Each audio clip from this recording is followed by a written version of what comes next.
All right, hey guys, welcome in. Today we are doing Miss Frida Kahlo's step-by-step picture. Right here, real quick, I got my big giant book here that we are using. Some trademark features that we will go along with and try to customize her and make it as best as you can. So starting off on our sheet of paper, probably about the size of our hand, I'm gonna do this in a similar style to my Mona Lisa because that one went pretty good. I'm gonna do kind of a curve that kind of goes down and then over.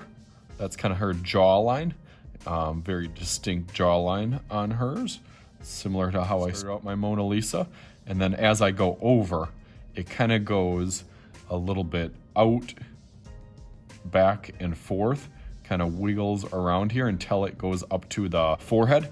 So that'll kind of be a wavy line that goes up to her forehead. And then that line will then kind of jet over forehead and right where her hair starts to meet as it goes back. So I'll go through that a little darker now.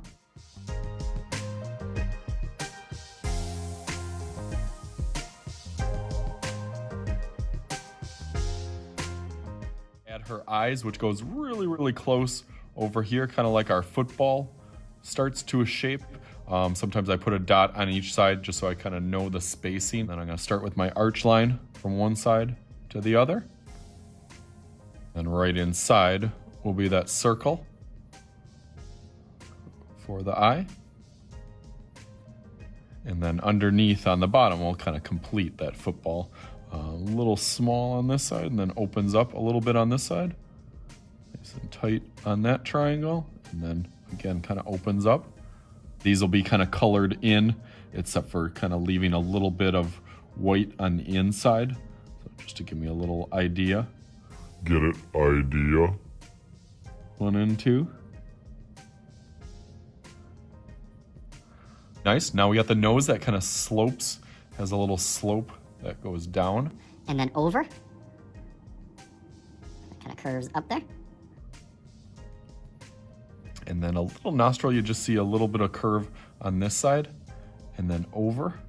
A little curve on that side. This one, I guess the nostril is a little bit kind of thicker or more kind of shaded or shadowed in. Usually there's like a finger or a pencil size in between to where the mouth kind of fits in there.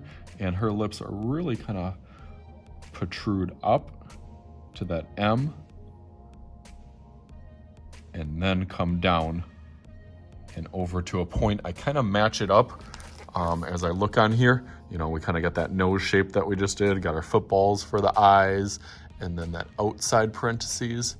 And then see where those, I always line it up with almost the middle of the eye on each one. That's a good reference point for doing portraits. Over. It goes thin as it goes, but that's a good reference for that. And then the bottom one will kind of droop down and then back up again to that little point. And then that middle line can kind of go up and down in there. Now her probably most recognizable feature is her eyebrows. Those will kind of scoop as they go towards the middle and then out to the outside. Kind of fits right in between the middle of the nose and then goes right out to that kind of perfect diagonal on there, and then actually to the edge of the, not to the paper, to the side of the profile of the face over here. So that will be that side that kind of slopes in, and then this one right over, like I said, to that kind of diagonal. So again, you kind of play with those little points and then you just kind of connect them as it goes, almost like perfectly kind of sculpted, perfectly imperfect, I guess, if that makes sense.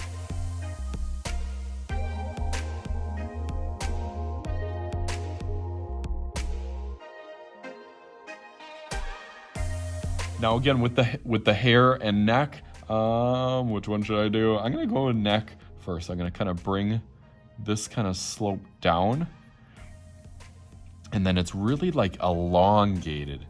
See that I'm using this as a reference, so that's really kind of elongated as it goes down. You want to think of that kind of archway one way and the other. This one kind of droops down and then, you know, starts to go over.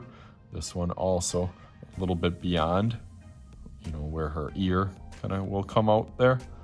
And then again, really, really elongated down there.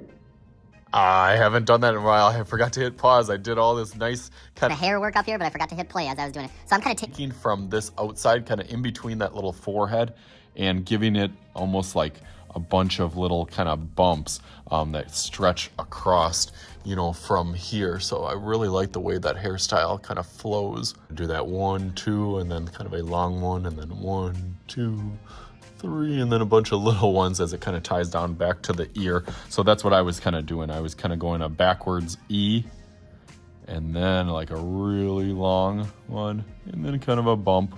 Now kind of a stretched out kind of 3, and then another little one as it kind of ties down back to where we kind of thought that neck would be starting to fit in. And again, that's right where the ear will also fit in, because so that'll kind of tie in this next part. I mean, you obviously know that it's going to start to kind of curve around here, but again, playing with those little proportions definitely helps. That's where that next line will kind of start for the ear. It'll go in a little bit and then back out and then loop around, and then it kind of stops there. But again, if you get kind of some of those curves in there, it starts to look a little bit more realistic. Kind of outline some a little bit darker than others, and then really that hair line that connects over here really will just be kind of pulled. Hair always kind of stretching and going to that one space, and as you do the hair, really that's what we're going to do. We're going to kind of pull, you know, some of those little strands in a certain way. As you can see, there's some of the lines that we're going to try to add in that hairstyle. You can see on here what I'm going to do next is I'm going to try to get some of those little kind of ear socket or ear lobe.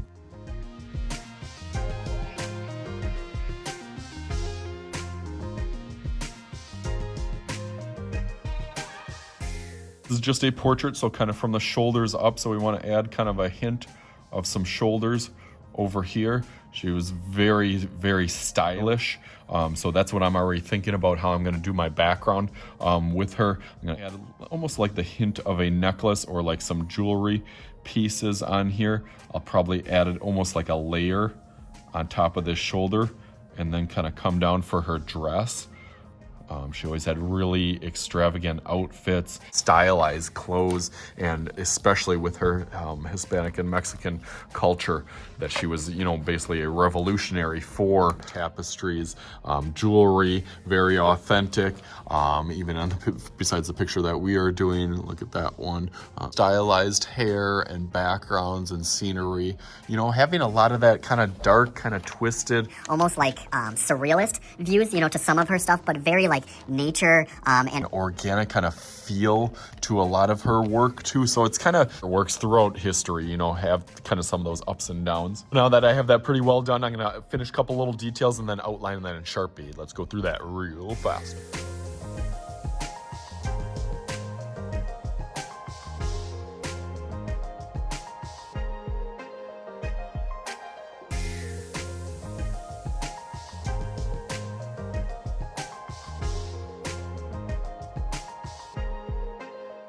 Okay, nice. I like how that looks now. Now for the background, make her more Frida-like. So let's take my book and make some magic happen right into those eyes. All right, here we go. Bam! There she is. Turned out really, really awesome. I'm happy with how it turned out with the background and the skin color. I probably used, you know, probably about 6 different colors just for the skin tone on there and getting it just right. For the background, tried to have some kind of more nature vibes in there to kind of tie into her overall style. Turned out good. So as always, I am Mr. Schutte. This is Mr. Schutte's Art Channel. We'll talk to you guys later.